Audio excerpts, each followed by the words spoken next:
दोस्तों, आज हम आपको फिर से एक नई कहानी सुनाने जा रहे हैं। कहानी को जरूर सुने और हमारी कहानी कैसी लगी कमेंट में जरूर बताएं। अगर आपको हमारी कहानी अच्छी लगी हो तो अपने दोस्तों के साथ शेयर करें और कमेंट में अपना प्यार जरूर दें। कहानी को शुरू करने से पहले चैनल को सब्सक्राइब करें, बेल आइकन को प्रेस करें, जिससे आने वाली कहानी की नोटिफिकेशन आप पर सबसे पहले पहुंच सके। दोस्तों, आज आपको हम शंकर भगवान की बड़ी ही सुंदर और अद्भुत कहानी सुनने जा रहे हैं। एक समय की बात है, शंकर भगवान पृथ्वी लोक पर भ्रमण के लिए गए।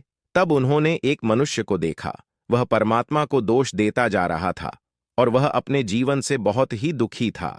तब शंकर भगवान ने एक महात्मा जी का रूप धारण किया और फिर मनुष्य के असली दुख का कारण पूछा।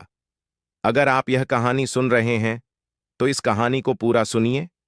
इस कहानी को अधूरा छोड़कर जान की गलती मत करना, क्योंकि इस पवित्र कहानी को पूरा सुनने से मनचाहा फल की प्राप्ति होती है। इसलिए इस कहानी को पूरा सुने। आप शिव जी के भक्त हैं तो शंकर भगवान का अनादर ना करें। सुख और दुख एक ही सिक्के के दो पहलू है। हमारे जीवन में केवल एक ही दुख होता है, और दुख क्या होता है हम इस कहानी से जानेंगे, और उसे दुख का निवारण क्या है वो भी हम इस कहानी में ही जानेंगे। तो इस कहानी के अंत तक आप जरूर बने रहिएगा। एक समय की बात है, एक गांव में एक आदमी राहत था। उसका नाम रमेश था। रमेश बहुत बड़ा आलसी था और अपने जीवन से बहुत दुखी रहता था। रमेश ने अपने जीवन में कुछ भी नहीं किया था। रमेश के घर वाले भी रमेश से बहुत परेशान रहते थे। रमेश के घर वाले चाहते थे कि रमेश बाहर जाकर कुछ अच्छा कम करे, कोई अच्छी नौकरी कर ले, लेकिन वह घर वालों की नहीं सुनता था। घर वाले दूसरों का उदाहरण देकर रमेश को घर वाले ताना मारते रहते थे। रमेश से तरह तरह की बातें कहते रहते थे, लेकिन रमेश पर कोई फर्क नहीं पड़ता था। जबकि रमेश के सभी मित्र कामयाब हो चुके थे। कोई अच्छा व्यापार कर रहा था तो कोई अच्छी नौकरी कर रहा था, लेकिन रमेश कुछ नहीं करता था। कोई पूछता कि तुम क्या कर रहे हो तो वह कहता कि मैं कोशिश कर रहा हूं। लेकिन रमेश की कोशिशों का कोई भी फल किसी को नजर नहीं आ रहा था। देखते ही देखते अब ऐसा समय आ चुका था कि रमेश सभी से मुंह छुपाने लगा कि कोई मुझसे यह ना पूछ ले कि तुम क्या कर रहे। इस कारण से वह कभी किसी के सामने भी नहीं आता था।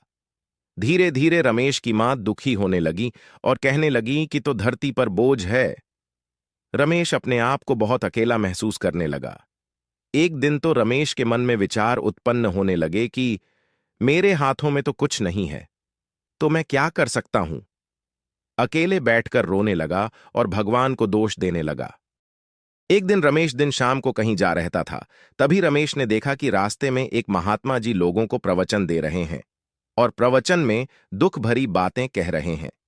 रमेश अपना मुंह छुपकर वहीं पर खड़ा हो गया ताकि मुझे कोई देख ना ले, और चुपचाप महात्मा जी की बातों को सुनता रहा। महात्मा जी प्रवचन में कह रहे थे कि दुख हमारा सबसे बड़ा साथी है। हमें दुख अपने जीवन के बारे में समझता है और हमें सही जीने का तरीका सिखाता है। रमेश महात्मा जी की यह सब बातों को सुन रहा था। जैसे ही उपदेश खत्म हुआ तो वह रमेश महात्मा जी के पास पहुंचा। महात्मा जी रमेश से कहते हैं, और तुम उनकी सभी बातों को सुन लेते हो। रमेश कहने लगा, महात्मा जी, क्या आपके पास मेरे दुख का कोई समाधान है? रमेश की यह बात सुनकर महात्मा जी मुस्कुराने लगे और रमेश से कहते हैं, बेटा, जब तुम्हारे जीवन में कोई असली दुख हो तब तुम मेरे पास आना, मैं इसका समाधान तुम्हें अवश्य बताऊंगा। आगे रमेश मन ही मन अपने आप से कहता है कि जब मुझे मेरे अपने नहीं समझ सकते तो यह महात्मा जी मुझे क्या समझेंगे। इतना सोचकर रमेश वहां से चला गया और रमेश ने निर्णय ले लिया कि अब कुछ करके दिखाएगा। रमेश ने अपने पिता से थोड़े से रुपये लिए और फिर रमेश ने उन रुपयों से एक व्यापार शुरू किया।